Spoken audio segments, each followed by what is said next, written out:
ladies and gentlemen, and welcome to Focus on Liberia. This is FOL Marketplace. We want to say welcome to all our viewers from across the globe. My name is Dennis Jai, and we are broadcasting from Atlanta, Georgia.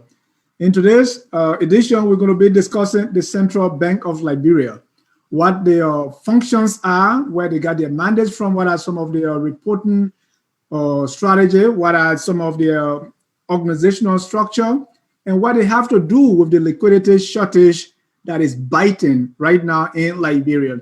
To discuss this, let me switch this to my co-host, Mr. William Thomas Bernard King, who is joining me from Studio 9 in California. William?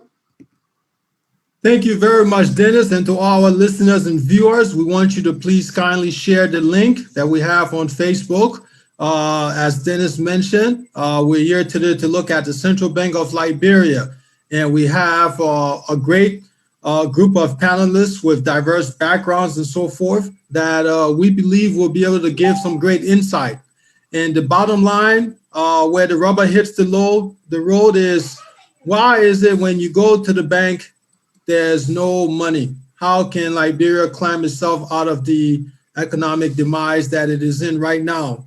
You've been hearing all around many different talk shows. Some say it's the Ministry of Finance, some say it's the economy, some say it's the agriculture, some say it's the political era. But here at Focus on Liberia, where we look to educate, elevate, and promote all things Liberia, we want to look at this from an objective position and see exactly what is going on. And if for some reason we need to change the wine skin that is there before we pour anything else into it. So ladies and gentlemen, welcome. This is Central Bank of Liberia special. We are diagnosing, cutting in, and all of that stuff.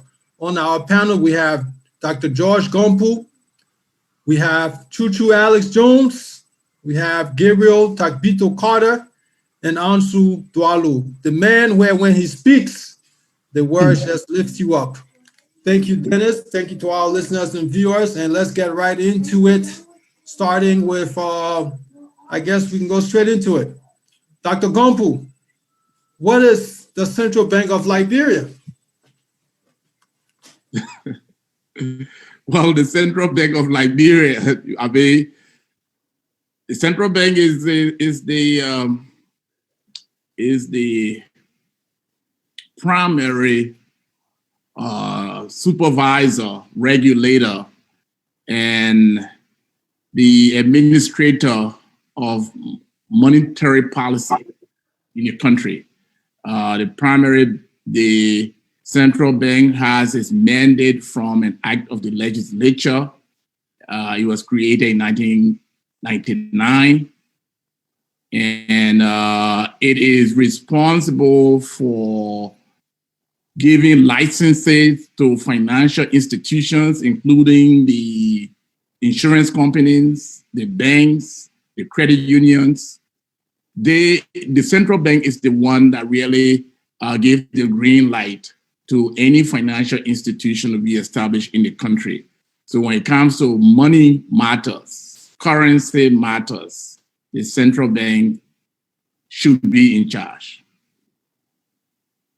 Thank you. And we're going to go around the room and discuss more about that. And we'll ask our technical people in the background to put that chart on the board. And this time we're going to go to Mr. Gabriel Carter. And let's go around the room still discussing what the central bank is and what are the functions of the central bank and its role in the Liberian economy. Well, since you're not saying nobody's name, I would just jump in, Ja. And in order for us to understand the central bank's role, we must also understand the people that steer the affairs of the central bank, whether they're in position to fully actualize that role. It is crucial not just understand the central bank's functions, but the person that steers the function of the central bank, whether it's equipped to adequately do that work as well. We also must ask that question. It's not talking about qualifications, it's talking about experience and understanding the intricacies of the central bank. And we'll come to that structure. That's right. So, Dr. Gompu says a regulatory arm, but it has a lot more role. It's making sure the issue we're facing today, such as the liquidity issue in this country, is make sure it doesn't become an actuality. So it puts in place measures They're a gap-stopping institution. Basically, what they do is they make sure certain things don't happen in the market as they release the money, besides the regulatory arm. So as we go along, we are hoping to cover more on the issue of the central bank, its role in government, in making sure we have an economy that is stable and it's moving smoothly. So it has a very crucial role. Okay, Alex, let's go into who's heading the central bank, even before we discuss the function, because I saw the graph or our technical people at the background put on the screen. So, Mr. CA, if you can put that back, we want to look at, the central bank. Dr. Gompo talked about why it is. Let's see who's heading it, what the structure look like before we even go into the functions with Gabriel. Alex. So currently, the central bank is headed by Mr. J. Aloysius Talu Jr. He's the executive governor and chairman of the board. So the central bank has 4 other board members, including the executive chairman, and they are the primary leaders of the central bank or the Liberian economic and monetary policy. They hopefully should have, extensive economic, financial, or banking backgrounds. So those are the people who are responsible. They are appointed by the president. It's a tenure position, so they are there for, I believe, 5 years. And their decisions should be independent of the government and the Ministry of Finance, even though they work collaboratively with the Ministry of Finance on national economic issues. But Mr. Talu was, I think, appointed last year. Previously, there was Nat Petrie, who used to work at the central bank for a very long time, and under whose leadership we had a missing billions and what have you. So to answer your question, it's headed by 5 individuals.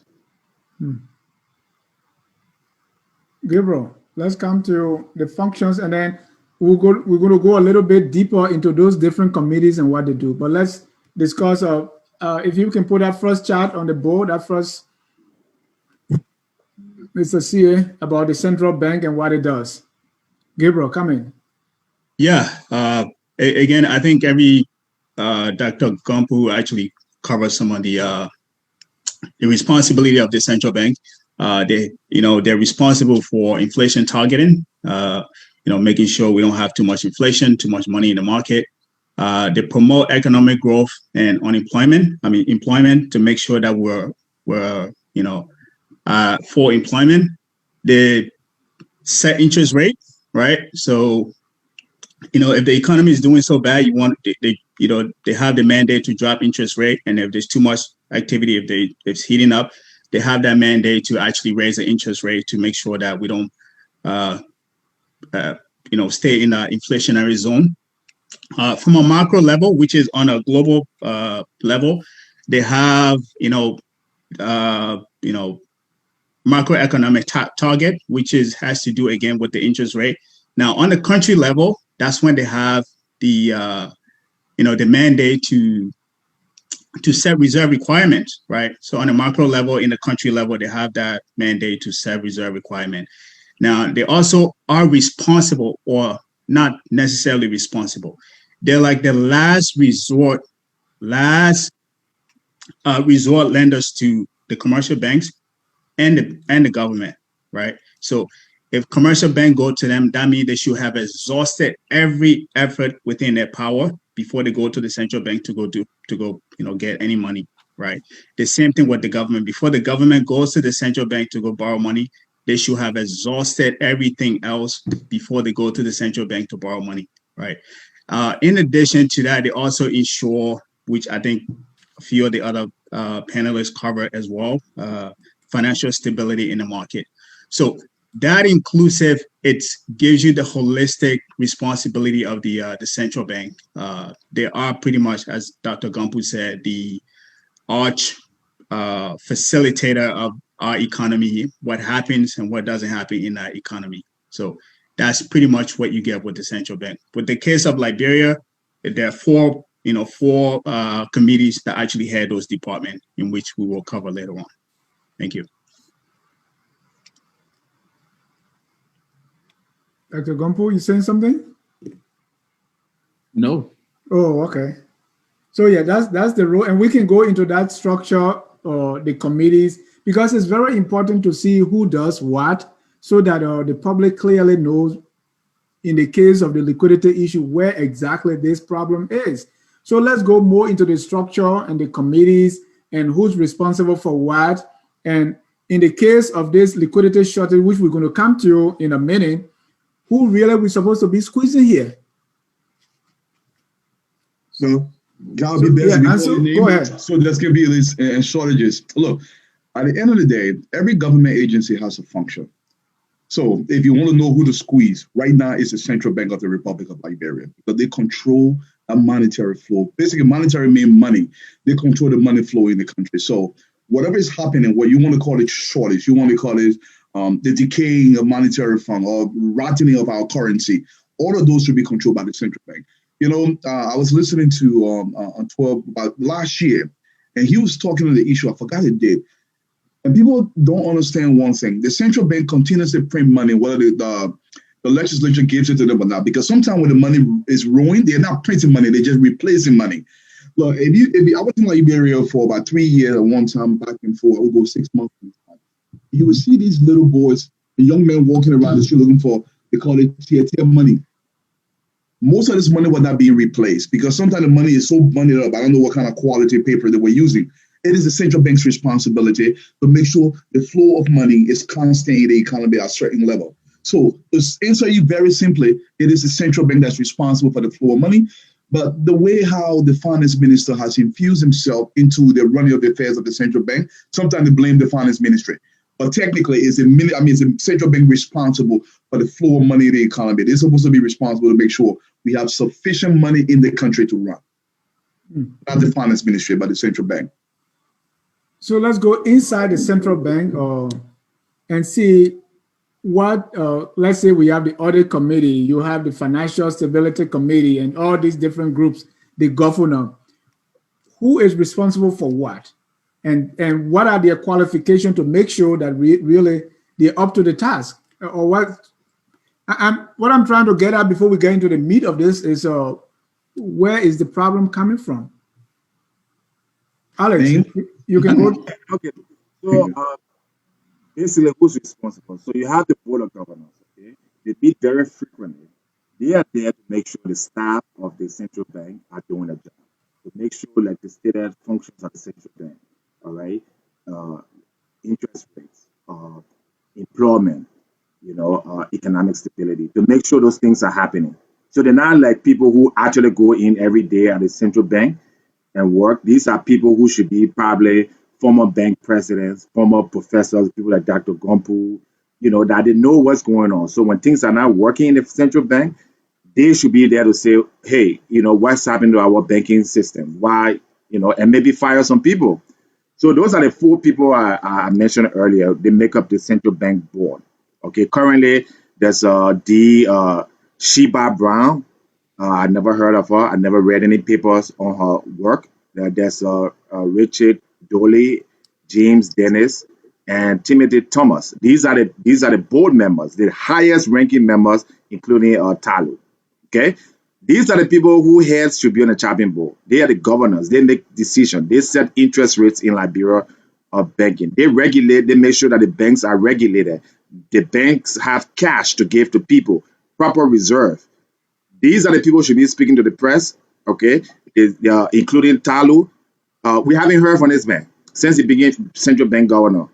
The first time I heard anywhere where a central bank governor does not come out to talk about economic or monetary policy and take questions from the press or the financial press. And so these people, they're hiding practically. They don't know what they're doing. The absentees, they collect the $100,000, the $200,000. They get a $60,000 cars, right? They get their loans, because the central bank will give them personal loans, and go check their financial statement. It's all there, and they're quiet. And you got Samuel Tuwe, who has nothing to do, who shouldn't have anything to do with monetary policy, printing money, running his mouth everywhere.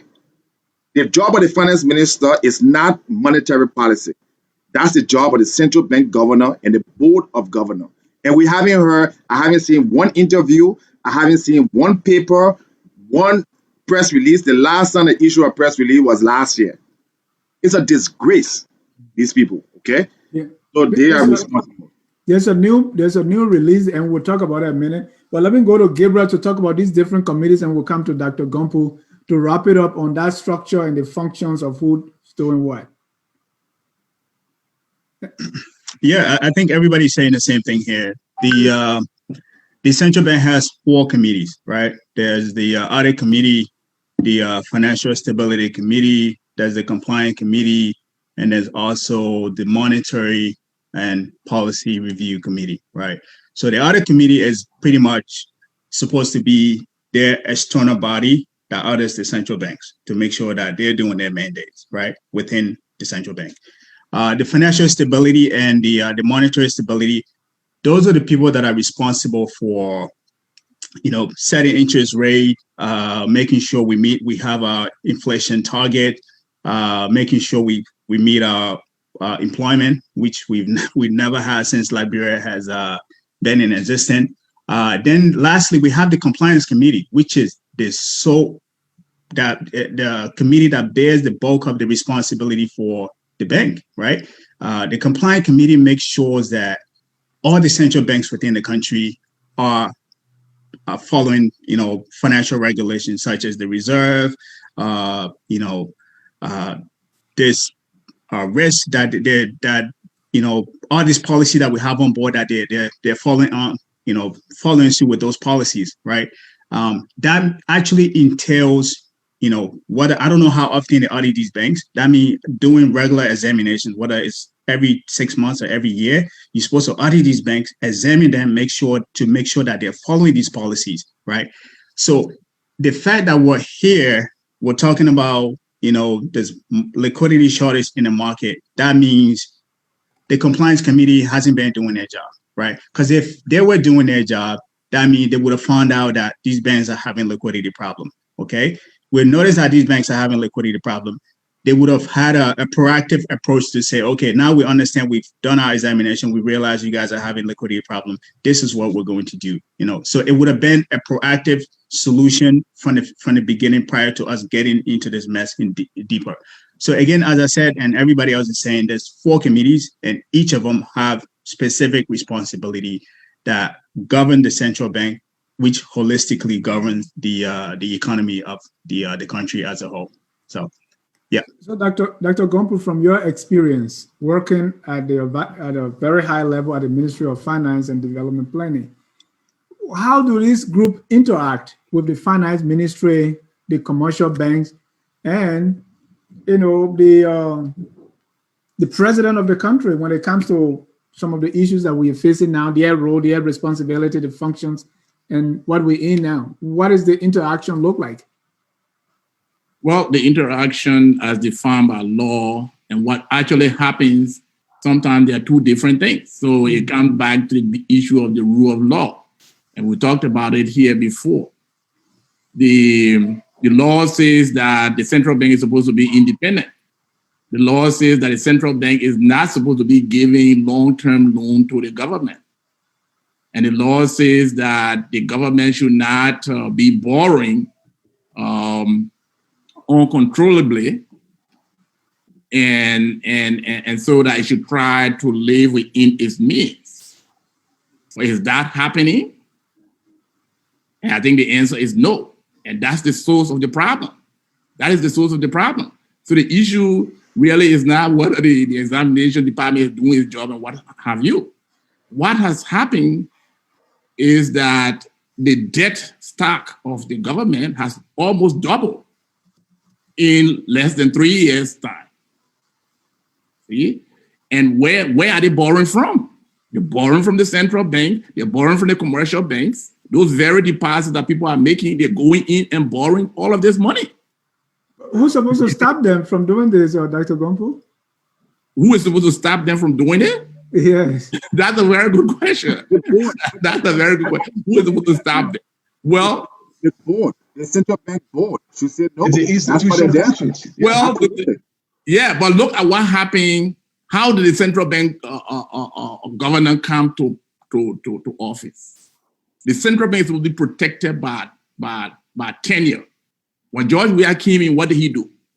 He wanted to get rid of the governor who was there immediately. All clearly saying what kind of fraud or what kind of crime this person has committed. So you're undermining the credibility of the bank immediately by saying that you are not going to honor those terms. You want people who are friendly to you to be there. So they were prepared to give a package to weeks to get out, so they can bring someone in who would just say yes to everything.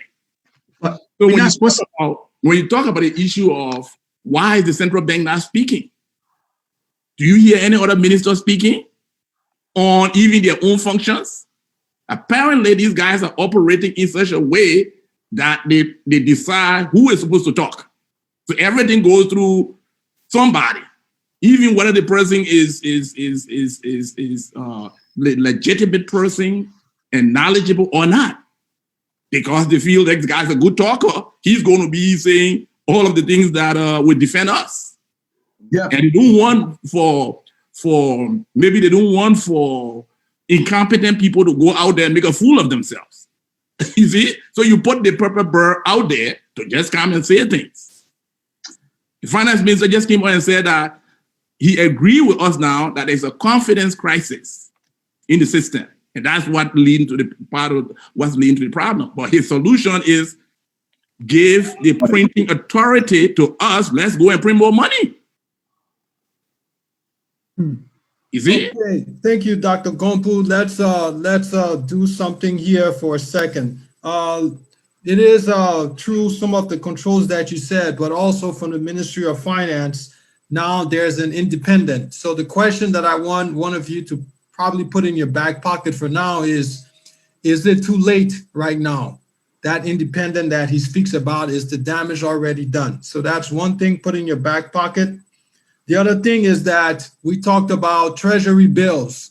What I do want to say is 2018, we started the year, the Liberian dollar was 122.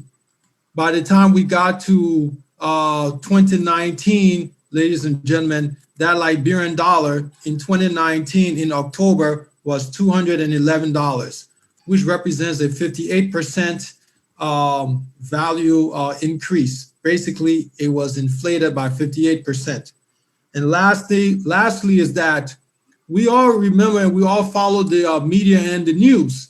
And to our understanding, there was a huge public outcry for central bank Governor Weeks needing to be replaced.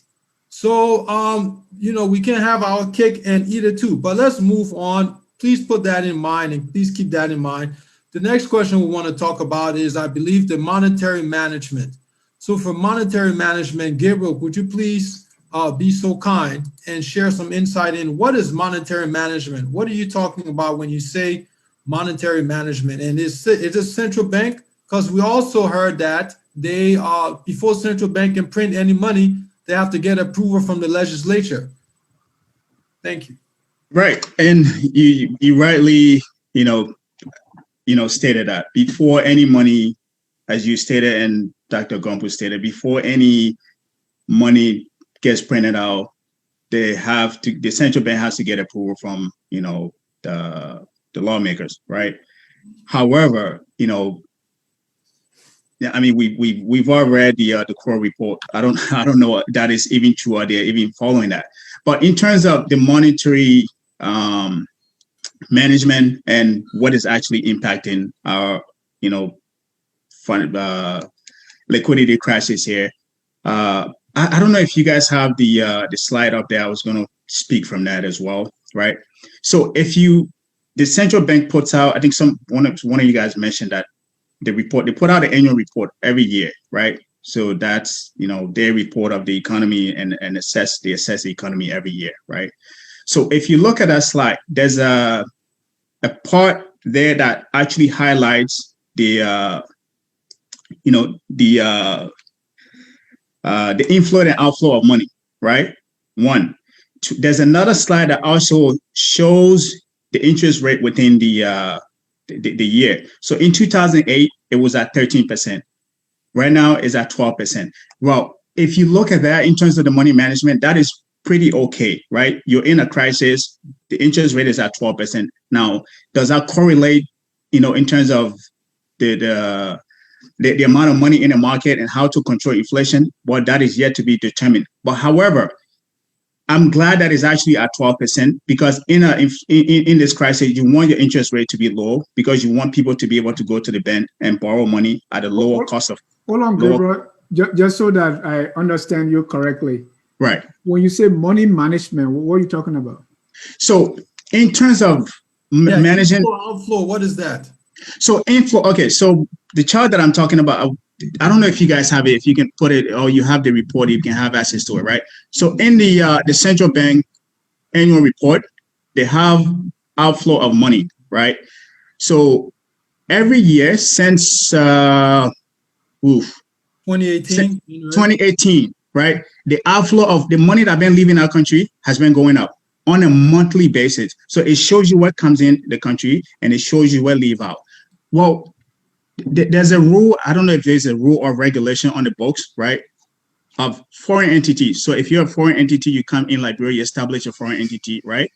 If you make profit, we have this liberal law that allow you or rule that allow you to take 100% of that profit out of the country. No question asked, nothing, right?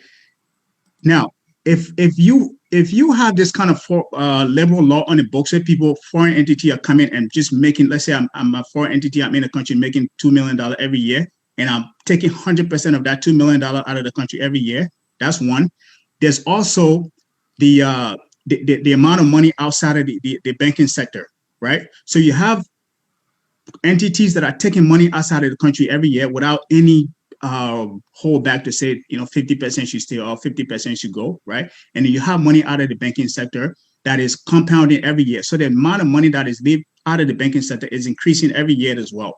So those two factors, right, are what got us here today, right? So if, let's say just hypothetically, let's say we had a rule, that same rule, let's say we mandated those foreign entities to actually keep 50% of the money in the economy, and they can take 50% of that profit out. I'm not saying that was actually a panacea to, that was going to solve all of this problem, but at least it was going to, help in, with the liquidity problem that we have right now. But you have foreign entity taking all of the money out of the economy, and you have an excess amount of capital that is not within our banking sector. So the banks don't have money within them because nobody's bringing their money to the bank. You have foreign entity in the country that are making profit, that are taking the money out. So you have these dual projects, effects that is impacting your economy and hemorrhaging liquidity out of your money, out of your economy, right? This is what got us here. And when we talk about financial management, those are some of the things that I think the central banks need to look at. We can talk about that when we get into the solution later on. But I think ask this question, please. Right.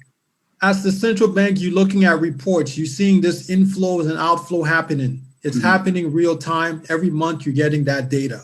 Right. So you know that, okay, at some point in time, my money is going to run out. Absolutely.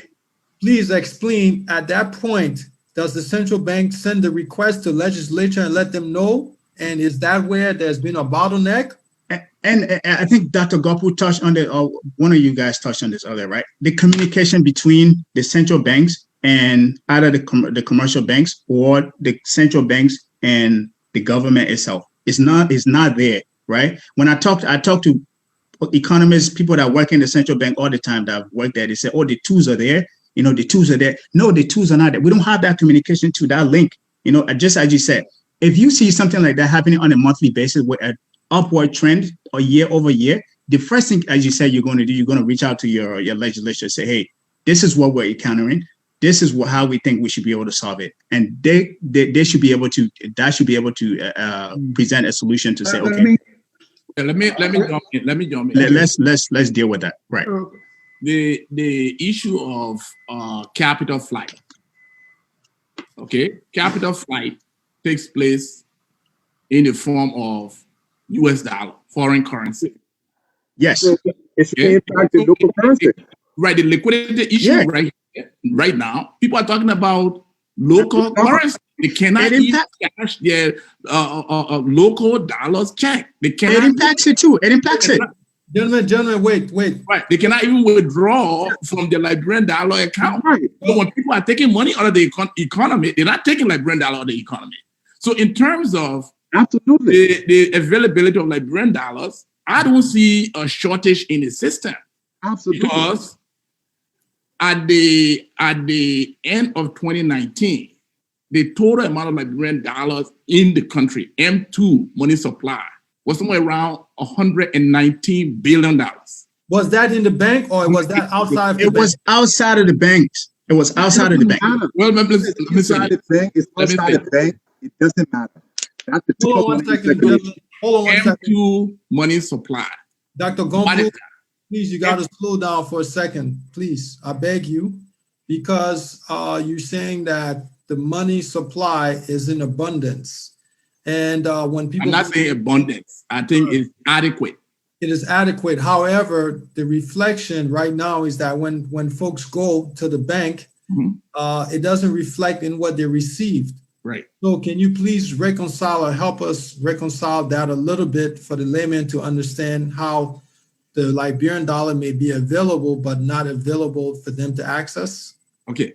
So basically, as I said, looking at the data, at the end of 2019, the central bank reported, November 2019, reported $118.1 billion of M2 money supply. Second quarter 2020, that is just June, the money supply, M2 money supply, was at $128.4 billion in the Liberian economy. Now, what is this M2 money supply? The M2 money supply consists of all of the currency in circulation. Okay? The currency in circulation, that is Liberian dollars in circulation, which will be money that is in the stores, money in the marketplace, money wherever they are, but the central bank has record on it. Okay? The amount of balances in people's checking account deposit, those are the demand deposit. The amounts in time deposit, savings accounts, and all of the different things combined together. You got the M1 money supply, and then when you add time deposit, saving deposit, and other things to that brings you up to the M2 money supply, which is the broad measure of money in the economy. Now, so this amount of money exists in the economy. Now, okay, mind you that when we talk about money and the money supply in the economy, sometimes the average person think about it just in terms of the cash or the currency. No, from that definition, you know that money is not just the Liberian dollar itself. Money is also the balances in people checking the account that they can write checks on. Right? Right. Okay. So when the Federal Reserve and other central banks manage the money supply, they're not just going and printing more currency and printing more currency. No, they are using financial techniques and other kinds of strategy to manage the balance sheet so that the total quantity of the money supply is adequate for the economy. Okay. So why is, in the Liberian case, why is this money not available for people to withdraw from their accounts? A key reason is that the confidence crisis in the country, in the sense of reckless management of the fiscal policy, and that's the reason why you cannot leave finance ministry out completely, because finance ministry is issuing these government checks. When they take the checks to the bank, the government itself does not have the money in its account for people to cash their check. So then they make arrangement with these commercial banks that, just cash the check, we'll send you the money later on. Yeah. Okay? So when they cash the check, the finance ministry is not replenishing these money. That's where the debt issue come in. The debt level now, I mean, when they took over, the debt was somewhere around $878 million. Right now, the debt, second quarter, June 2020, the debt was at $1.5 billion. So right now, as we speak, it might be over $2 billion already. So that goes into exactly the compliant piece, right? Because the Central Bank of Liberia or any country should be the lender of last resort to any government. So if a government is going to its central bank and say, this is a check, that central bank, because of its independence and its compliant that regulates it, it should be able to say, have you exhausted everything else before you come to me, right? And they should be able to do their due diligence to make sure that the government has exhausted every other measure to not be able to come up with that money before going to them to borrow money, right? Mm-hmm. So that ties into the compliance thing that we're talking about, right? Okay. So that means that there's... Thank you. Let me get to Dualo, then Alex, and then we'll read your press statement from the central bank. Maybe you guys don't know what you're talking about, but the central bank will give you reason why they shut it. So let me go to Dualo and then Alex. Okay, John, I want us to understand something. You know, every time I try to talk, I'm the kind of person I like to paint a picture, let people see the real thing. There are a few things happening. We're talking about the money supply in the country. First of all, people have to understand there are 4 types of money. Okay, although we focus on the fiat money all the time, but Dr. Gombo, they say receipt, it's a form of money, commodity, it's a form of money. Now, a few things lacking in the system. There is no trackability mechanism employed by the central bank or the Ministry of Finance to track these things that's going on. My first job that I ever got, almost 20 years ago, downtown Boston, it was with a custodial bank called Investors Bank and Trust. We do something called overnight investments, okay?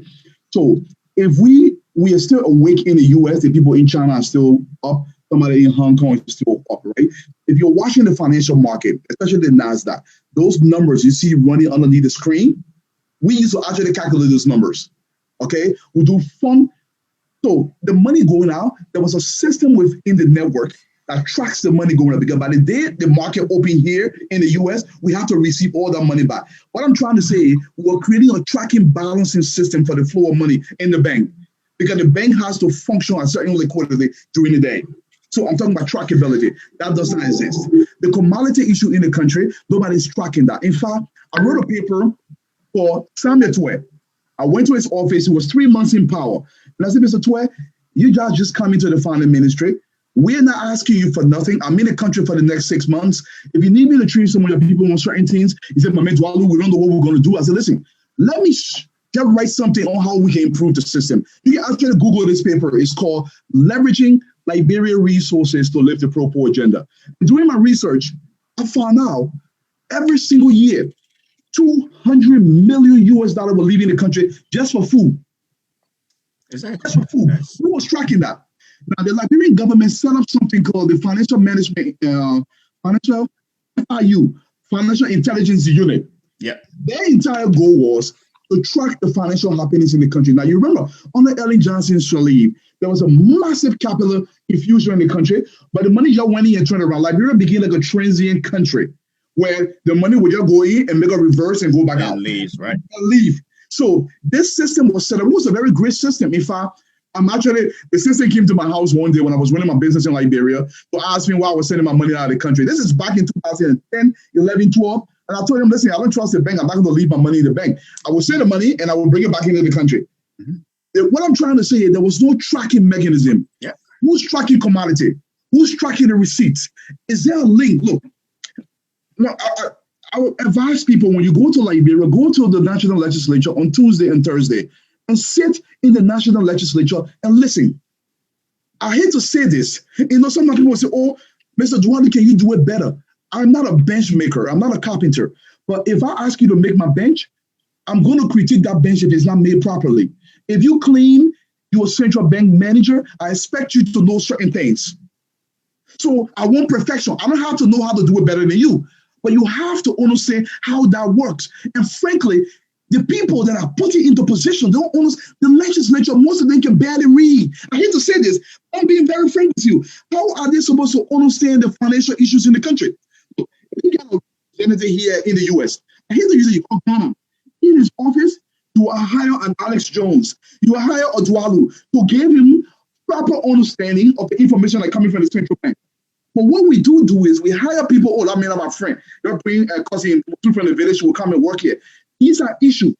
the flow of money, the understanding of money is a massive undertaking that you have to understand at a very high level. Absolutely. Commodity is money. How much bag of Donafle come in the country? Who's tracking that? Literally, that's money, commodity. The central bank will track that, the flow of commodity. The central bank decide to make that strategic policy decisions. So we can argue about the money. Now, Gabriel talked about there's lacking of compliance between the central bank and the commercial banks in the Republic of Liberia. That is true. We have a central bank governor who is supposedly a compliance officer. Why did he even drop this ball? Yes, actually compliant. Here's the thing. Yeah. Last night on Spoon FM, I was listening to Hello. Listen, anybody can regurgitate financial lingo. You can memorize a book. Understanding the intricacies of that finance is a whole different thing. I asked a question, not to demean anybody. Besides having a consultancy job at the Ministry of Finance, which anybody can get.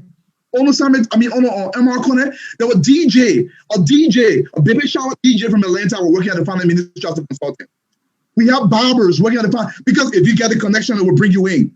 The point I'm trying to make is having a consultancy does not qualify you to become a minister of the Ministry of Finance and Development Planning. This is a massive role. I don't even understand why we're going to talk about the finance ministry next week. Let me go to Alex on the same subject, and then we move on to what the central bank says is responsible for the liquidity issue. Alex. So listen, I think we're making this way over complicated, right? The only thing I want to know here from all these gentlemen, these are some of the best financial minds. Okay, these are people who do these things on a regular basis. If you want to listen to Samuel Toure, all right, you can go and listen to Samuel Toure. Okay, that's talking nothing but gibberish and nonsense. All right, because nowhere in any sound economic or financial management, you tell somebody that by printing money, it will improve the economy. Okay, then nowhere. You print money, it causes inflation. The purpose of the central bank is to regulate the printing of monies. That's why they made the central bank in every country separate from the government, so that because government will print money just to spend for political reasons. So part of the reason why the IMF and all these institutions around the world promote separating the central bank from the government is to prevent the government from printing excess money. Well, You have a Alex, problem like Zimbabwe. Let me Alex, finish. the minister may have taken your advice in that right now in Liberia, it's very, very independent. They don't even attend the EMT meeting. But why were they attending there in the first place? Is it too late? It's too late. Well then, Okay. he took the advice. And let me tell you this. And now the advice he took, all right, he's taking many of my advice. I'm sure he reads my papers. When I say that finance minister should not be going to the freaking airport to go meet president, he should be worrying about how you can bring investors in the country, how you can regulate banks. First and foremost, let's go back to the central bank. Next, we can talk about the finance minister. Yeah, right. But the idea that this man will come here, he doesn't even know, the Liberian central bank doesn't even know how much liquidity is out there. You have a department of research. You are the one who printing money. Even from what? 2000, you have a record of how much money was printed. You can tabulate and say, okay, 10% of the money going to get destroyed. You should have an understanding of how much money is out there. The second thing he says that the reason we're having lack of confidence is because of the lack of currency on the market. That's the most nonsensical thing. I don't think anybody here will agree with that. And this guy says this with such confidence that he's delusional. If that was the case, why the Greek and all these other countries, Argentina and Zimbabwe, all the printing of money that they printed that took the inflation, why it didn't lift the economy up? And why countries like the Francophone countries, Guinea and Senegal, who don't have the ability to print money, why are the GDP up and the growth up and the inflation down? It's complete stupidity. And Samuel Toure should know better. And Mr. Jones, we're going to have a separate show, a special on the finance minister interview, so we can go point by point. But what I want to bring your attention to is the a press release on the central bank website that says CBL addresses liquidity squeeze in banking system.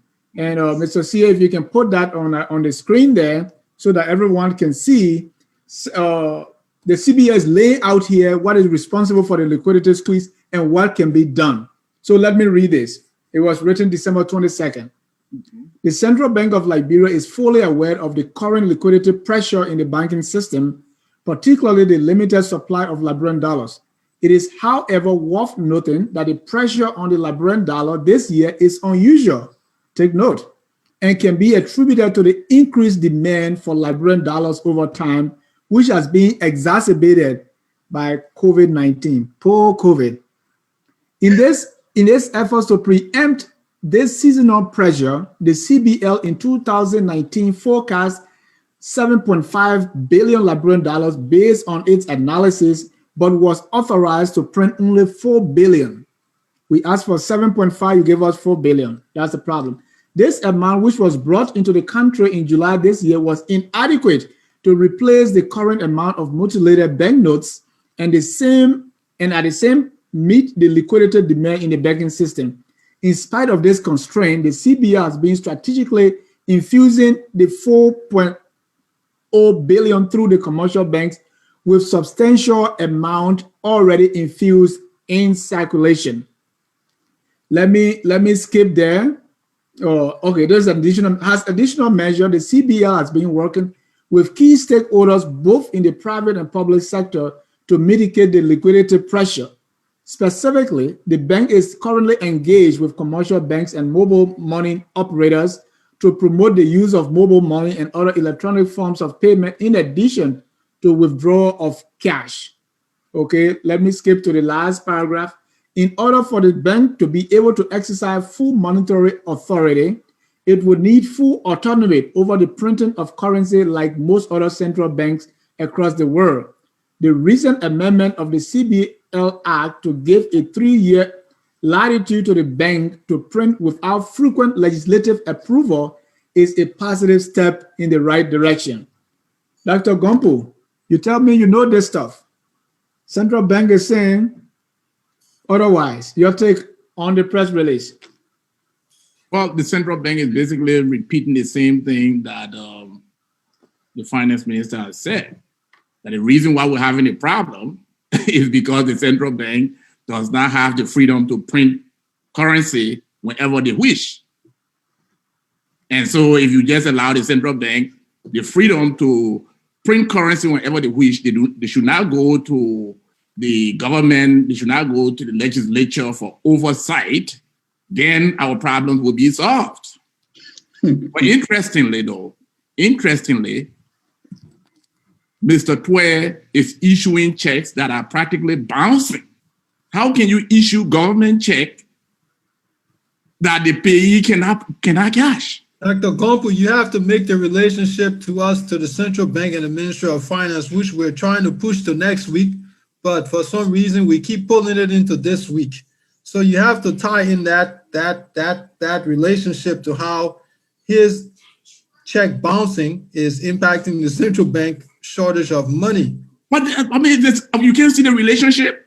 I mean, you have to put it in next week. You have to tell us that next week. Now we're on how central bank can get this, because on one side, central bank said, listen, we need more money. We need more money. And they took it to the legislature, and then it just gets stuck there. But the central bank is telling you they need more money. Yeah, let me tell you now. Look at the central bank 2019 report. The central bank says that let me tell you, the central bank says that its monetary policy stance is contractionary monetary policy, meaning that the central bank is basically saying we're cutting back on the money supply because the money supply is too much. That is what it is. That's what is in their annual report. But Dr. Gompo, hold on, let him finish. So in other words, the central bank is saying that when you are doing contractionary monetary policy, you're saying we got too much money in circulation, right, and it's causing inflation, and therefore we want to bring our goal is to reduce inflation, and therefore we're cutting back on the money supply. Thank you. But should that be? Are you trying to tell me that in no point in time that's the goal? It should stay that goal for 6 years, or are you saying that they need to monitor and make some changes? But this is 2019. This is the end of 2019 Yeah, report. but that was 2018 that you said. You said it was 2018. They said it was contraction. Now we're in 2020. Things have changed. That was 2019. I don't think you're getting me. Okay. I don't know what you're getting me. Right. Well, that was 2019 financial report. The central bank said they were having contractionary policy. Yeah. The IMF program in Liberia was based on the government having contractionary policy, right, to control inflation. That's what the IMF agreement with the government. That's why Twe came out and told you said they were doing budget harmonization. Harmonization. Yeah. They turn it around. Basically, it's a whole thing. Wherever they want to pick up to tell the Liberian people, right, that why they're not performing or why they're incompetent. Next week, they can print $100 billion. It's not going to solve the problem because the problem is the matter of growth. And Thank you, Alex. it has nothing to do with That is it. supply. It's all growth. Gentlemen, I want you to stop right there and just speak to one point that the central bank did mention. They said the money is dwindling in the banks because there is increased demand. Ooh, my head. What kind of demand? Thank Let's you. break this Just down. let him expand on that. Let's break this down. Did Yeah. our population increase? No. Nope. The production increased in the country. Nope. I'm talking about domestic production. Did it increase? No. We do not control the U.S. government. An increase in the U.S. dollar demand has almost little to no effect on local demand of money on Exactly. the dollar scale. That money is going out. The local currency did not change. If you sit and the central bank does not monitor the affairs of the local currency and most of them get rotting, it is the responsibility of the central bank. But I want to say to another point though. You know, people are talking about, oh, the central bank said there is a contractionary policy where the demand increase. Even if demand increase, people have to understand two things. There is no one person in the Republic of Liberia that have sufficient demand enough to hoard enough money to weaken the market. Thank you. So you can go there and say, oh, the people give me the money in the house. This is lunacy. Who in Liberia, first of all, Look, But you have to have a devil advocate. Let Mr. Dwalu end his thought, then you can come in. okay. Sorry, Dwalu, sorry. Yeah, Dwalu. Yeah. Dwalu. And then we finish. I will Okay. go. There is not a single person in the Republic of Liberia that has enough clout. Dr. Dwale. Okay, Dr. Dwale. There's not a single person has enough clout in the country to hold enough money to weaken the market. And another thing I want people to understand, what is happening in the Liberian market? It is not a deflation of the Liberian currency. It's an artificial suppression of the currency. You know, when the money shortage started happening on the market, the rate was around 201 to $1 US. All of a sudden, we see there's a decrease in the exchange rate. People say, oh, the rate going down.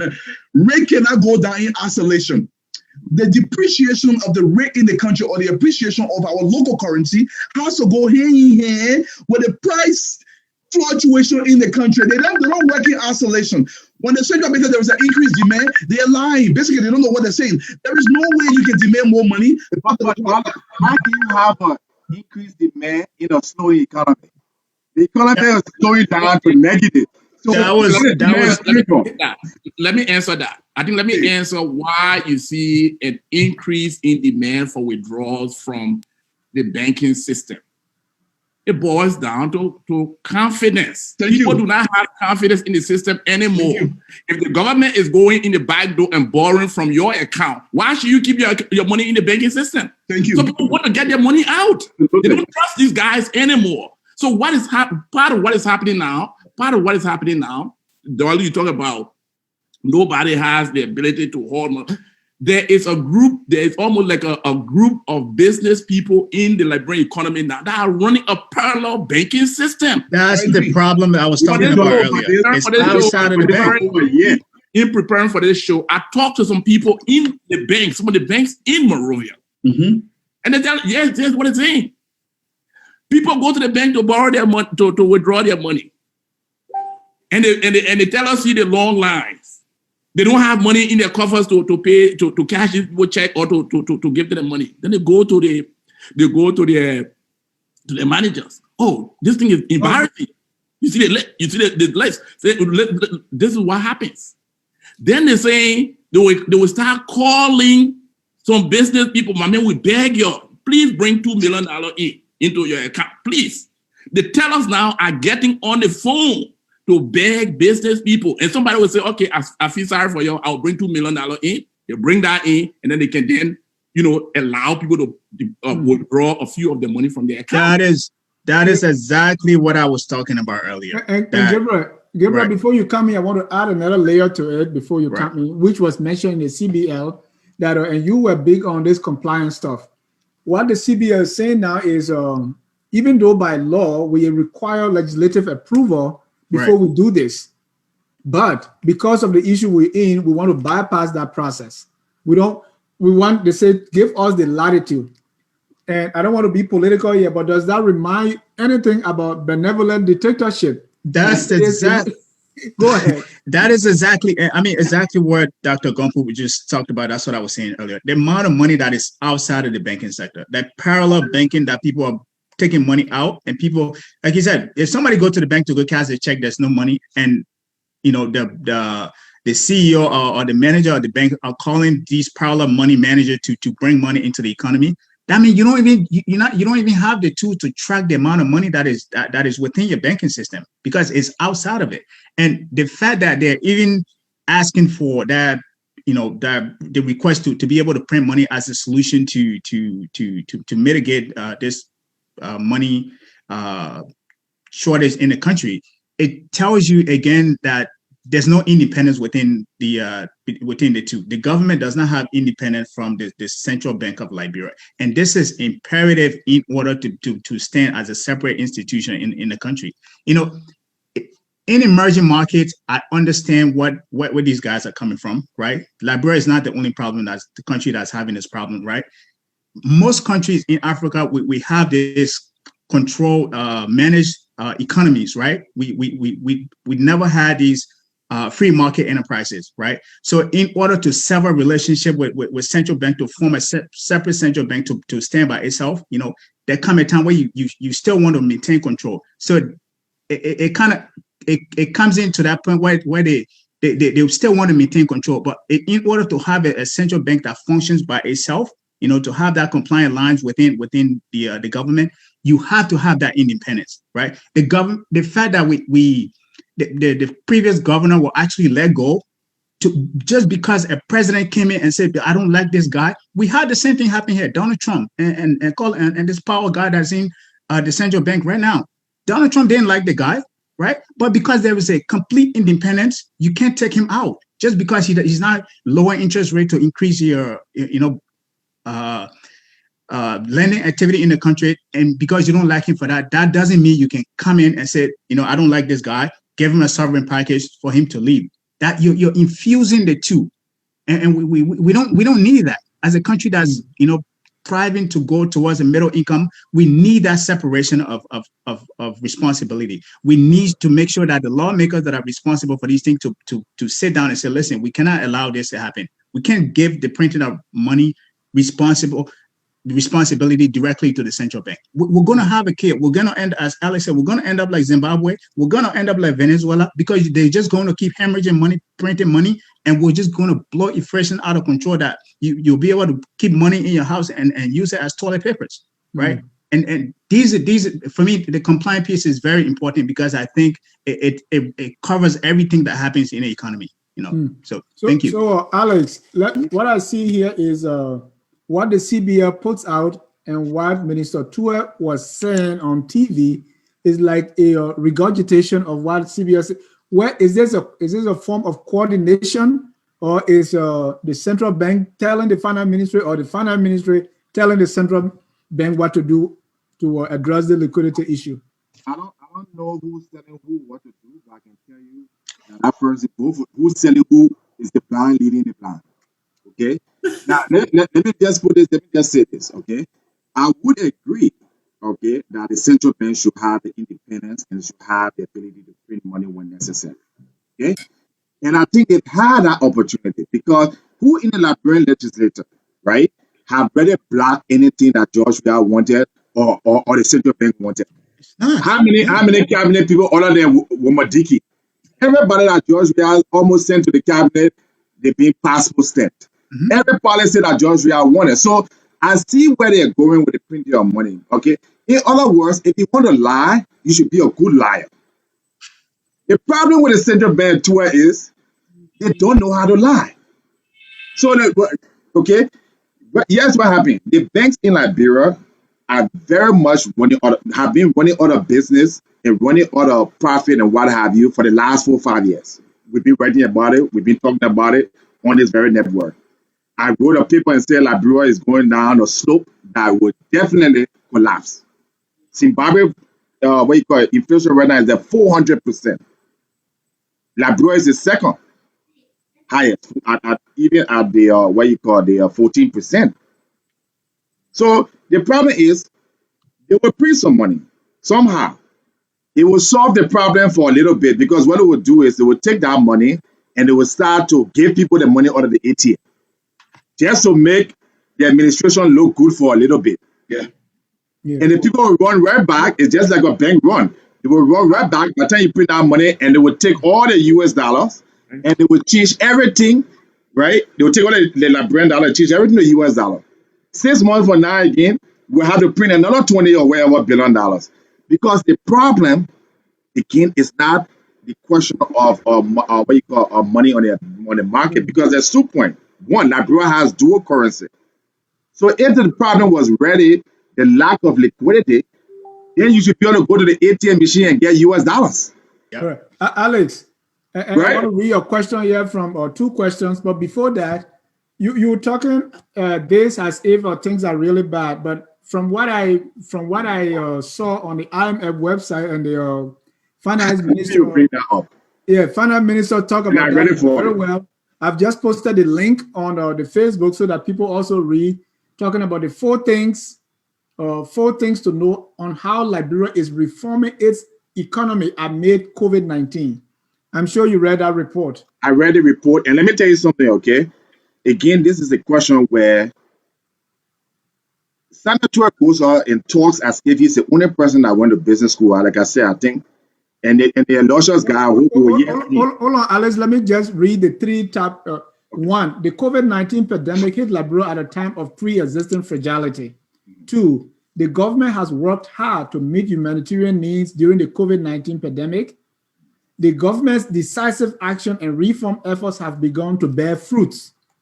And 4, reform efforts at the central bank have focused on rebuilding confidence in the banking sectors. That's what the IMF is saying. But the IMF is wrong. Listen, you know when I listen to Senator when he said, "Oh, you can't question the IMF." You know how many times the IMF have been wrong? The Greek crisis was wrong. The Mexico crisis was wrong. The Venezuela. So IMF is not no holy book here. In fact, the IMF own senior director, people like Joseph Stigler, questions the integrity of the IMF. So that's the first thing that Senator, you bring a report. IMF was wrong on all the forecasts for Liberia since 2010. They were wrong last year. They were wrong for the U.S. growth market. So don't take the IMF. All the IMF is, it's an institution for international monetary stability. And what the IMF is saying, first of all, when you are on an IMF program, it's like your house is on fire. Yeah. You can't be talking about your house on fire. Then you're talking about, oh, my house is doing fine. We're spinning it. That's the first thing people need to understand. Liberia had to run to the IMF last year for emergency help. So Liberia is not in a good shape, or they won't be on the IMF in the IMF program. So there's nothing to boast about. Okay? The second thing here. Go ahead. And also the COVID-19 situation is not unique to Liberia. Absolutely. By the COVID-19. Guinea is also hit by COVID. Sierra Leone is also hit by COVID-19. Every country. Are they having currency shortages? Exactly. Shortages. We can go to Thank you. Thank you. But let me just make this last point, because that's the point that Toy is parading. He's parading what the Liberian government got 40 million, 50 million for the IMF. Listen, that SDR money, okay?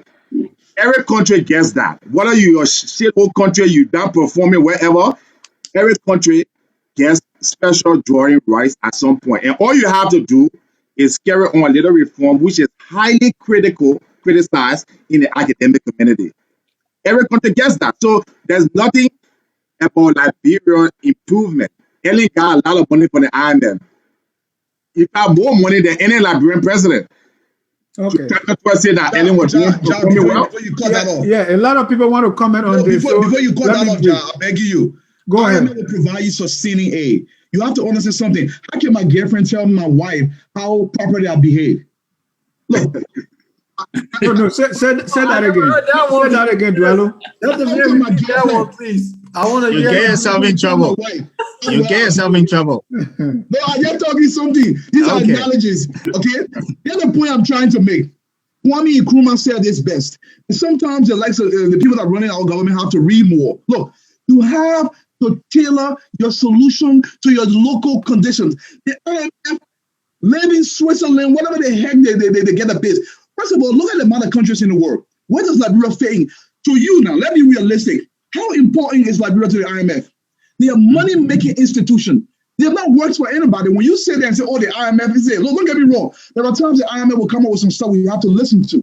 But our real economic solutions must come from home. My wife must tell me. Thank you. That was one of the things that I always talked about, right? We rely on the IMF and the World Bank report so much that we don't even know anything about our own economy. Right? Thank you. Every time the IMF put out a report, the IMF says this, the IMF says that. The very people at the very central bank there, they should know a lot about our economy. If they even put out a report and the IMF put out a report, it should be within a margin of error to say, okay, we were right. We're on the same page here. You know, that what they put out is confirming what we just put out. Right? Thank you. But we rely on the IMF, on the World Bank. People will come on shows and talk, oh, the IMF says this, the IMF says that. Of course, we're not undermining those institutions, but we should know our economy. You should have people in the economy, in every county, assessing what's happening in those counties, assessing what's happening in the country as a whole. So when the IMF put out a report and you come out with your report, yes, there's going to be a little margin of error, but it should be in line. Or even if it's not in line, it could be different from what the IMF puts out. And also, I would say that some of the IMF statements. But Dr. Gompo, before you go on, do you agree that your girlfriend shouldn't be telling you? You're gonna get him in trouble. Right. I understand his analogy. It makes a lot of sense that you should know more about your society. I think basically what he's saying. You should know more about your home than somebody on the outside telling you about your home. I think that's the point he's making, which makes a lot of sense. Yeah. Right. The thing is that you got to give the IMF, some credit too, because when you guys came in, they were so reckless, right? Inflation was reaching 30-something%. Inflation is now going to 17%. Why? Because when they went to the IMF had to put a straitjacket on them. You cannot go out spending recklessly, borrowing recklessly, whatever. Social Security Fund, National Social, those guys borrow over $560 million from Social Security Fund in Liberia. Okay? They organized with a group of people called the Rubber Farmers Association. They used that whole group to go to the commercial bank and borrow another almost $300 million from the commercial banks. Then they were borrowing a lot from the central bank. The central bank got no voice because you know how the leaders got there. You see, they know they serve at the will and pleasure of this guy, right? So everything's gone. Everything's gone. If the IMF are not moving, I don't know what would have been by now. Yeah. You see, so basically, they are wearing the IMF straitjacket. They are restricting the money supply. They're cutting back on money supply, and therefore the inflation rate has come down a little bit from 30-something% down to 17%. So the IMF has to say, keep going. Yeah. Hold on. Let me read this one question, and then we go into solutions because we have like 12 minutes to go. So Sam Wallow is asking, is there someone on the panel who can speak to the direct similarities between the currency shortages and the hoarding of foreign currency of today and the shortages and hoarding that occurred during the second half of the Doe administration, 1986 to 1990? Go into some history here. And right after that, one person answered that, and then we go into solutions. How can we solve this? First of all, that you're going to Dr. Gompo? No, go ahead. Go ahead.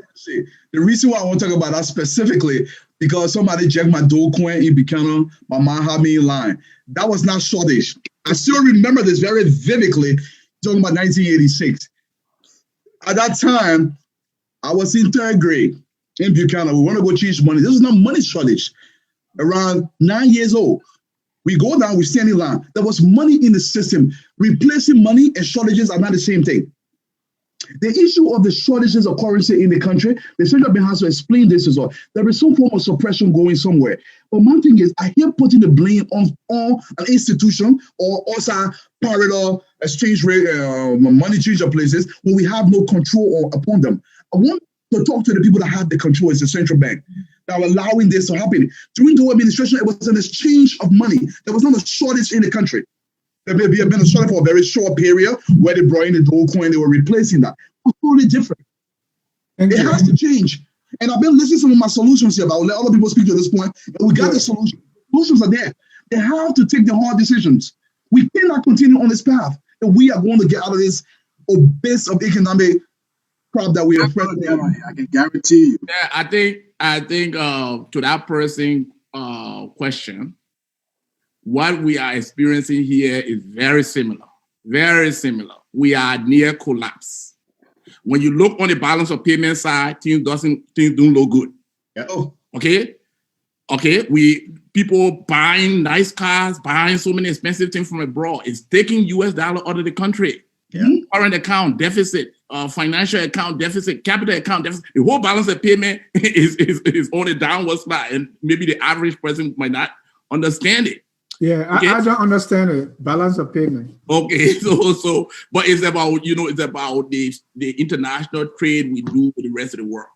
Okay, we bringing in, we importing more than we are producing and exporting abroad, and the difference has to be paid by losing our reserves. Okay, we have to pay by losing our reserves. So we're losing reserves very, very fast. Okay, and the government owes a lot because, like, as we're saying, they owe over $600 million to domestic financial institutions within the country. So most of the institutions got no more money. They're waiting for government to pay them before they can do anything. Okay, and the government got liabilities in terms of payroll to be met. So the IMF came to the rescue with, I don't know, $50 million or whatever, but I guess a temporary situation is not going to solve the problem. So where we are now, they basically, in terms of solution, they basically have to fire a lot of people. And they're not going to want to do it. So the whole system, it become now what we call, going to Alice, what I call the Jonah effect. Okay? Who's on that boat that need to be thrown over? Push. Oh yeah, the Jonah effect. Because if you're not brave enough to fire a lot of people, the whole boat is going to go down. That's where we are now. And what's going to happen is that you have some Jonas on the ship that you want to be thrown overboard. I think the captain said go down this one. You know, when you get rid of all the water, they gotta keep going about. So Alex, no, let me just make this point here. Basically, I mean, I like the analogy that the Bumble gave about Is it solutions? We own solutions now. Yeah. The straight jacket. No, if you didn't get anything here today, if you're listening, the one thing you understand that there is no economic progress in Liberia. What the IMF is saying is what Dr. Gomes said. These guys ran wild when they took over power, borrowing, taking money out of. So the IMF said, listen, we have people like Firestone in Liberia. We have to protect our interests. You have to cut this nonsense out or we'll suffocate you. That was all happening. And what the IMF is seeing in the latest report is we made them do this. The IMF never said Liberia is growing. The IMF projected growth for 2022 is less than 2%. So there's no progress going to be made in Liberia. What's going to happen right now is this is going to be a continuation. They're going to go and borrow money from somewhere. They're going to solve it. And then the worst one going to be even worse than this one. Then guess what was going to happen? You're going to have food shortages. We're seeing it again. Because now your trade balances, you don't have enough foreign exchange. You already now run out of FDR from the IMF. So you got no other sources. Everybody know there's no foreign direct investment coming to Liberia. Okay, because one last one he said, he made I don't know, he misspoke or what he was saying, that Liberia is having problem because commodity markets. Every commodity is up. We'll come to that. We'll come to that's a separate show on that. Can I these things are related. These things are related, Dennis. Every commodity in Liberia for the first time, gold is up, iron ore is up, timber is up, rubber is up, even Bitcoins is up to the highest. Every stock market in the world is up. Because that's what Ellen used to say. Oh, the commodity market down, that's what it's all lies. And they don't even know how to lie good. That's the part about it. The problem is the banks in Liberia. The banks in the government have issued some nonsense, 24% central bank note, like who will buy that garbage? And then bank that buys it, the whole board of directors should be fired because the Liberian government is shrinking, the growth is declining. Where the Liberian government going to have 25% to pay banks? All those banks are going down. That's the end of the story. Let me read a few comments again and questions because our viewers are crying, say I'm not doing that justice, and that's true. Dave just saying the IMF is an imperialist arm of the West to perpetually impoverish poor countries. You guys believe that? Dave, yes, so to some extent. Juje Dekie, finally, any country could print money, but if the country doesn't have a proper monetary policy in place, they will encounter serious inflation. Why do we keep setting ourselves for a loss? Sam Waller again, the central bank was a functioning entity during the 1970s. So obviously there is a playbook somewhere on how to stand up to a functioning Liberian central bank. Are there fundamentals of the past playbook that this panel would recommend to replicate as a foundation of rebuilding? Jimmy Eastman, Dualo, we've been saying that for decades. We need to know our economy and base our decision on what we learned from our analysis, but nothing has changed. Dave again, do gold and diamonds account for our economic performance? The emphasis is often placed on iron ore and timber. Then there is Jimmy coming up with a solution. Jimmy says he has a solution here. Change the currency, but with a caveat. All exchanges greater than 10,000 Liberian dollars must first be deposited, or the money be returned to the banks. Let me start with Dualo. On solution? Everything that we have heard and I've read. Respond to most of these guys, they're saying what we've been saying as well. The issue of Liberia is a serious issue. We should not take this very lightly. Sometimes we laugh, but our country is going in the hole. But I want to focus on solution for a second here. Go ahead. Do you agree with Jimmy's solution? Oh, no, I mean, I'm not ready. You don't know. The issue is not about change. It goes back to proper oversight. Look, people sometimes say Liberia needs to make laws. We have laws. Most of this stuff are on the book. What we have right now could actually work if we manage them properly. There are little tweaks here and there. You don't have to throw the baby out with the bathwater. You don't have to, look, changing the entire currency, it requires another form of infrastructure that will be set in place first. So, let's change the currency. What's the infrastructure to make sure that changes goes into effect properly? So we got to address that. And I want to linger on that to that extent because it will be a whole nother diatribe on the issue. But I want to focus on the solution. President Weah has to make some tough decisions. There are issues that people must understand. And some of those decisions that we'll have to read again.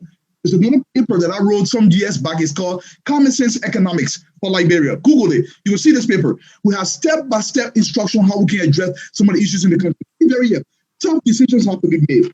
Google and Gabriel started with this. Confidence in the system. Now, you don't just say, oh, let's put confidence. You have to do certain things for confidence to come back into the system. And one thing I say, and I put a challenge out, and like I said, I'm willing to actually quit my job if they're willing to do this. Summit 12 in the finance ministry keep saying they got 40+ million from the IMF. And I'm saying to them, today, I can give them a strategy how to create a minimum 100,000 jobs within the next 6 months. If they're willing to put that $40 million under my management, they can hold the money. Our district be a managing money, and I will provide 100,000 jobs in 6 months. In 6 months, and those jobs within the next 2 years will be bringing a minimum of $200 million into Liberian budget. Into our GDP. They have to listen. Look, it fits the role from Samo to Picana is approximately from Samo to Morovia about 360 miles. For every 100 miles, $10 million can fix that road. That means the road will be good for the next 20 years. There will be no breakdown due to mark on the road. There are practical solutions on this. The reason why I'm saying this, another show, and I spoke about this. I used to be a U.S. Marine. I mentioned this before, but I will repeat myself. In Laos, these people were struggling. They brought in some Marines. There were a bunch of us, about 2,000 Marines, to help them. What these people did was magical. We can replicate this in Liberia. We don't need $500 million to pay the rail from Greenville to Monrovia. $10,000 can properly prepare 100 miles of road. Just that 10 million will create 20,000 jobs.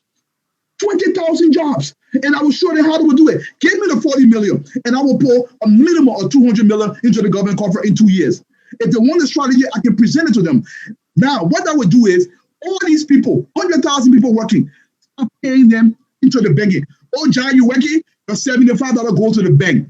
You start putting money back into the bank. You start creating confidence. People see money. You have to create increased production, so called employment. And another tough decision, pass a policy. I wrote another paper called The Modernization Guide for Liberia, and I was fortunate to present this paper at LU. And one thing I said was, let's come up with a formula. Nobody in the Republic of Liberia, look, we have a per capita income of $500 per annum. Nobody, I don't care how many degrees you have, should not make no more than $1,000 a month in Liberia. I don't care who you are. Our economy is not prepared to pay anybody more than $1,000 a month. Listen, we can pass an executive order today. I know a typical executive order lasts about 3 months. Pass an executive order. Because the economy is struggling, nobody will get paid more than $1,000, including myself. And most of the money that's left over, we're going to create jobs and put this money in the banking sector. It is perfectly legal. These are desperate times. People must go to work, and this money must go back to me. Now, the reserve, the ratio requirement, ratio reserve for most banking in Liberia is the 7 million. Lower the reserve. Look at the 3 million. And get extra money to play with. This is how you begin the process. Thank you. Gabriel. Yeah, I think for me, the solutions are there, but for me, there are some specifically that I want to talk about. One of the things that I think we can do to solve this liquidity problems is to leapfrog our mobile money financial inclusion regulation that we have on the books, right? So what I mean leapfrog that we have a regulation on the book to bring people into the banking sector, right? There's no way somebody going to buy a phone who has a phone number shouldn't be able to have a mobile money account, right? That will actually allow us to do away with the hard currency, right? If I go in the market with a mobile money account to buy 2 oranges, I should be able to pay you right there on my mobile money account, right? The other solution that I have is actually amend this rule that we have where foreign entity can take out 100% of their capital out of the market, out of the country. If I understand we want to be liberal, we want to bring investors in, but also what they're doing, they're making this money and taking it out of the country. So if you want to be liberal, keep it at 50%. You make 100 million, take 50 million out, keep the other 50 million in, let it circulate back in the economy. You can invest in research and development and use that to create jobs or even expand your company in the country, right? And additionally, I think the Central Bank of Liberia needs to mandate like commercial banks to open at least several branches in respective counties, right? That will actually help us reduce the bank to people ratio, right? Because right now the bank to people ratio is too high that it makes it inaccessible for people to have access to bank. How do you expect people are not even going to the bank? Exactly. How do you expect people to bring money in the bank if they don't have access to that? So in addition to the mobile money, you create banking branches, you mandate them. I know it's a little push into private sector, so it'll get a little pushback, but you can allow them to do that to allow people to have access to bank, right? The third thing is to digitize our banking sector, right? Digitize our banking sector. This whole thing will money, how money moving. The world is moving to digitization of currency, right? And we need to get on board on that, right? The fourth thing that I want to talk about is all of these things that we talk about, the government has it on board. We have a scheme called the SBA. You know how we have the Small Business Administration here? They have the same Small Business Administration in Liberia. What you can do, you can form this dual guarantee scheme where if somebody goes to the bank to borrow money, right? The banks does the underwriting. The government take 0.5% of the risk. The banks take 0.5% of the risk, right? If there's a collateral shortfall, you both split the risk, right? It will allow people to borrow more, right? Another thing that I think the banks should do to instill confidence in the economy is, look at look at actually, introducing deposit insurance, right? We don't have insurance, right? People deposit their money in a bank. If the bank go under, that money is going under with the banks. I don't have any guarantee that if I put money in the bank, that bank become insolvent, I'm getting my money back, right? And in addition to that, I think Alex was the one who mentioned this. Doing press conference from the central banks of Liberia, right? You come out every 3 months, you give update on the economy, you tell the people how the economy is doing. It's not only do the general population benefit, but also the people in the business sectors as well. If I were somebody who wanted business in our country and you come out, I have a business cycle that I determined my business actually run up, right? I know within this quarter, we have this amount of inventory to bring in. But if you're coming out and telling me that, hey, maybe things are not looking good this year, I can scale back. Or if you're coming out in the cycle, in the press conference and telling me, I think the economy will pick up, I have that entity, that ability to order more, right? So we had to do that to instill more confidence in the the market. And lastly, I think with this all these solutions in place, they should mandate those commercial banks to be reporting to them every 3 months, right? If we're, as Dr. Gompu said, it was Dualu who said it. If you reduce the reserve rate, right? These banks have a lot of capital at their disposal to lend out, right? With that quarterly reporting, it will allow you to assess what industry they're lending to, who's getting this money, what they're lending to, how that, the money that they're lending, how is that impacting the economy, right? After you get out of this crisis, then you can probably bring it on to like an annual basis. But I think for me, those are some of the things that we have to do from an immediate standpoint to a long-term standpoint to get this country back to where it needs to be. Thank you. Between now on to the next FOL Marketplace, we're going to be discussing the press conference or the interview with Minister Samuel Tuet. And Samuel Jackson, who was on the panel, who was getting a little frustrated because he wanted to say some stuff that he didn't have the time, will be part of that discussion so we can kind of break down what the minister said, how practical, how true, and we are inviting Minister Tuet to be a part so he can defend himself, because I don't think this gentleman agree with him. So thank you, gentlemen. I think we can wrap this up. And I didn't get a chance to say a last. Dr. Gompu, Alex. Yeah, I think is this final words in terms of responses. The thing is, we've been talking a lot, and we don't know whether anybody is listening. Yeah. And when it comes to the solution, those who are being paid should be the people to be producing solution. They're not supposed to just be getting salaries to just sit there. And I don't know whether it even would be helpful to spend a lot of time on what Samuel Tuet is saying. The thing is that Samuel Tuet should stay in his lane, and even in his lane, I don't know whether the work is being done, because revenue is declining. And you want to blame things on COVID-19? Well, all of the entire world is suffering from COVID-19. So COVID-19 can be the issue now. The globe is suffering from COVID-19. The thing is that there is too much debt. And the more the government borrows, the more pressure it puts on the central bank, the more pressure it puts on the independence of monetary policy. Because who are you borrowing from? You're borrowing from these commercial banks. You borrow from the central bank, because again, the data is showing up to June, and now it's more, I'm sure it's more. They are now in debt to over $600 million domestically from domestic institutions.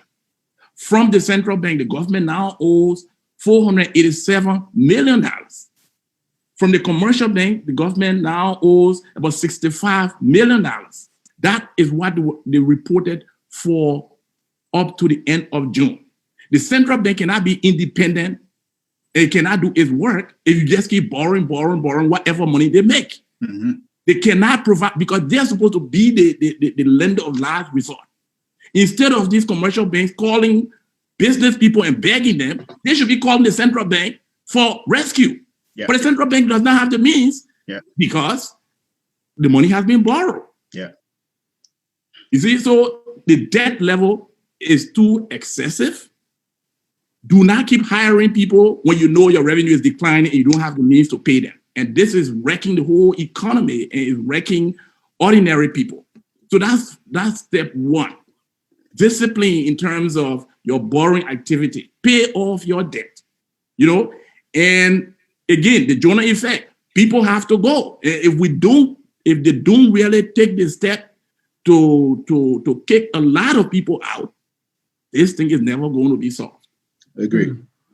And Dualo, there's Sam Wallo is challenging you on that you cannot create a job. You said we've been conducting a poll here. Is the Central Bank of Liberia doing a good job? 69% say no, 16% say yes, 7% say they're not sure. Go ahead, Dualo. Your last. So Alex, we're going to finish first. No, but I heard what Sam said. I believe Sam Wulu, and I would really encourage Sam Wulu to forward this the video to the president. And if I don't create a job, let them put me in jail. That's how serious I am. They might not even let me refund. Not only would I refund the money that they pay for my relocation package, let them put me in jail for whatever time they think is best. This can be created very easily. We have a community. We have a society. Look, people in Liberia making 1,005 LD. How much is 100,000 job? You can create a job in no time. And there's a blueprint for it. If they want, like I said, stop reading some of these papers that's been published by people like Alex. These are thousands of papers that are with recommendations. Like I said, this is something that has been tested. It has been tried in other countries. It created thousands of jobs. If they're looking for solutions, like Dr. Kombu said, and I agree with him. Sometimes rallying our brain to create solution, we're not getting paid for it. I'm getting paid to create solution for another entity that as I speak. And part of my job that I do right now for multinational fund management, asset management, is to expand the market base here in the Northeast. That's the job to create more jobs. Liberia is a very small thing. And they have to listen. Look at some of the challenges. You know what? I'm sure how you would do it. We will not take your idea. If we take your idea, you can sue us for it. And that's one of the issue. In fact, to go on, Mr. Bulu, and I hope we can send this video to these guys because we cannot be the last in everything when the capabilities are there. It bothers the hell out of me. It bothers me. And I hope it's, I love that, but I hope we can forward that and let Alice come in. Swallow, let me say this. I think you guys are being way modest, and I want to just take the cat out of the bag. Okay? This government cannot even win elections. All this stuff you talk about recommendation, you did Carter there talking about mobile banking. These people cannot even read the balance sheet at the central bank government. Do you think they'll be able to manage mobile money? Give me a break. We have it on the books. They got a deputy governor for central bank for operation, the most important position, right? This lady was FPRC. FPRC has not produced a financial statement since 2014. That's the woman there in charge of your regulating your banks. So let's stop joking, please. I beg you. You talking about building roads efficiently? The government the whole government can't say they won't win election, right? Barons, they don't kick their butt up and down. That the people that really can take or constructive, come on, please. No. And many people think that we're doing this thing here for Liberian the government to get a job and that kind of thing. They've been wrong. This advice for the next government, which you will be the finance minister, Dr. Gombu will probably be the central bank governor, Carter. This is not for this government. This government is done. This government is done. I was one of those who have been very objective, and I know a lot of people there, unfortunately, but this government can't hear. They didn't keep Samuel to there, let that shit go down. You yourself, Dwalo, you go work with them, I'll be against you. We will join. Liberia needs to start electing competent people now. Joshua administration with all these novices, and I can go from the Nile Patriot to the Samuel Tour. Who's going to work on a Samuel Tour? Are you kidding me? No sound financial person who has a reputation on the line. The man lies about everything. Yeah, that's integrity. How will I go and where the man has no integrity? One day he jump out, they think we're going to solve the problem. So let me just be real. This is not for this government. The recommendations you're hearing is for the next government. Hopefully, the next government will be more serious and serious people like you guys. Like I said, I believe this is the committee to save Liberia economy. I'm not on that committee, but I'll be the cheerleader of it. We're going to propound this so Liberia can start looking, because the country is either going to collapse economically in the next 9 to 12 months, because you're going to have food shortages. All those banks are going down, the major, or they're going to close the Liberia division, and they're going to go elsewhere. And what they keep printing their money, keeping their money aligned. So let's be very clear on it. We're just here to bring people idea with hope for the next future. But this is done. This ship has sailed already. Okay. Thank you. Thank you. Jackie Saya is saying there are 8 foreign-owned banks, 3 Nigerian, 1 Ghanaian, 1 Togolese, 1 Cameroonian, 1 German, and 1 labeled foreign in the country. According to the 2019 CBL annual report, it is normal to have more foreign-owned banks than domestic. Are these banks under the oversight of the CBL? I want to take that question quickly. And Gilbert, you want to take that? Yeah, I can take it. Yeah, go ahead. Go ahead quickly, and we can close. True. Nine commercial banks, or 9 banks. 8 of them are foreign-owned. 1 is LBDI, which has some Liberian-owned shares, and they got 93 branches according to that report. You know, again, if you're regulating these people, you cannot keep borrowing from them, because if you owe the people, how are you going to control them? Yeah. How are you going to control them? You're depending on them to pay your workers. How are you going to control them? Is it a good thing or bad thing to have 9 of your or 8 of your 9 banks? It's a bad thing. It's a bad thing. It's a bad thing. It's a bad Banks should be owned. All Liberian banks. The majority shareholders should be Liberians, and all should have a Liberian CEO. Yeah, but us though. Nobody's stopping us from opening banks. Nobody's stopping us from opening. Yeah, but if the central bank and the government does not have policy to encourage indigenization, then we can't open banks. Thank you.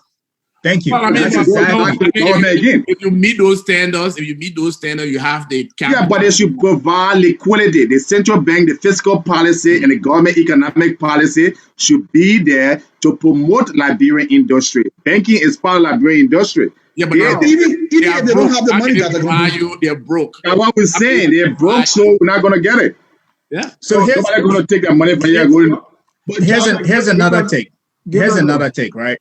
So that's I didn't even want to push it that far, but that's a national security problem there.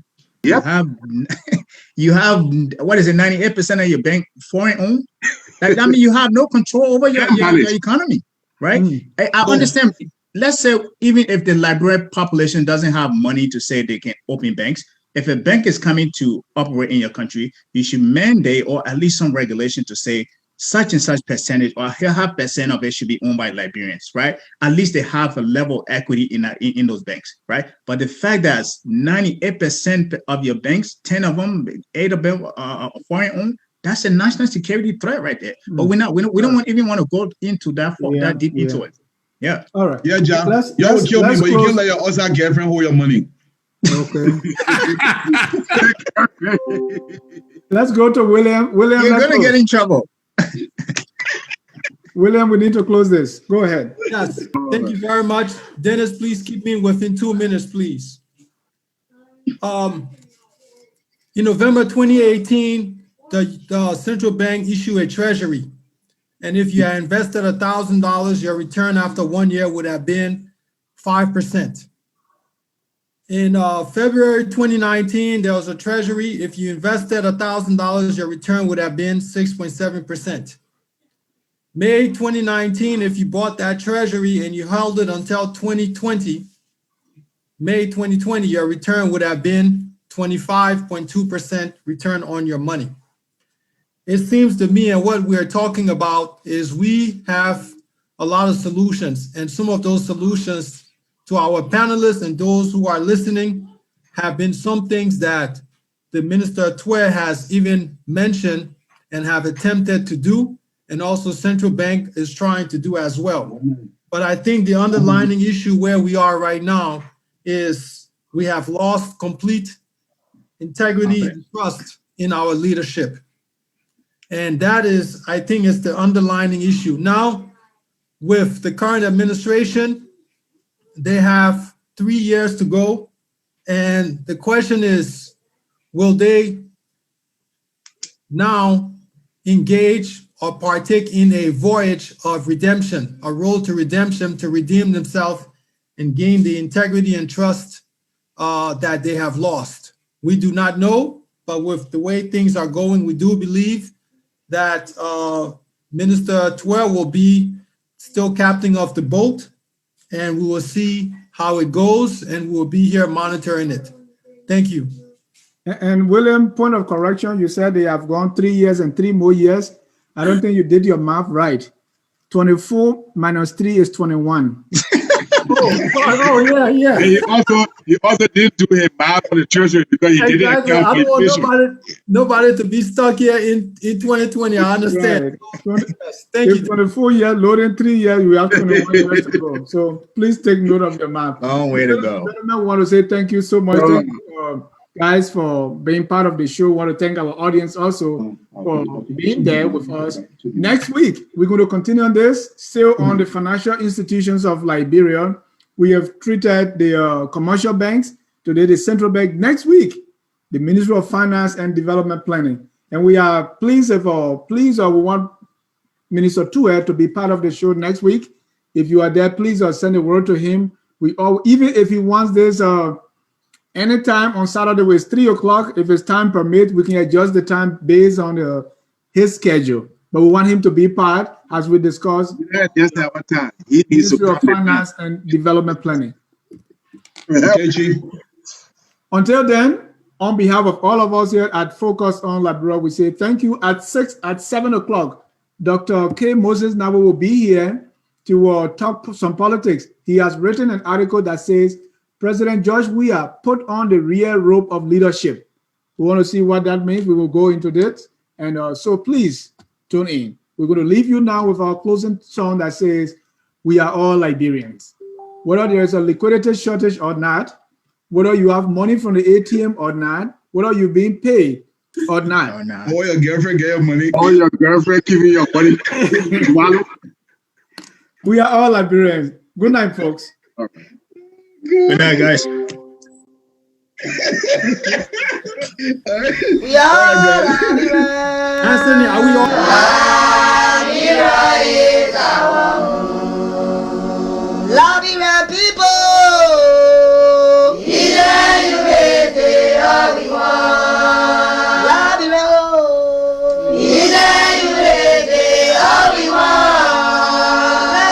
Liberia.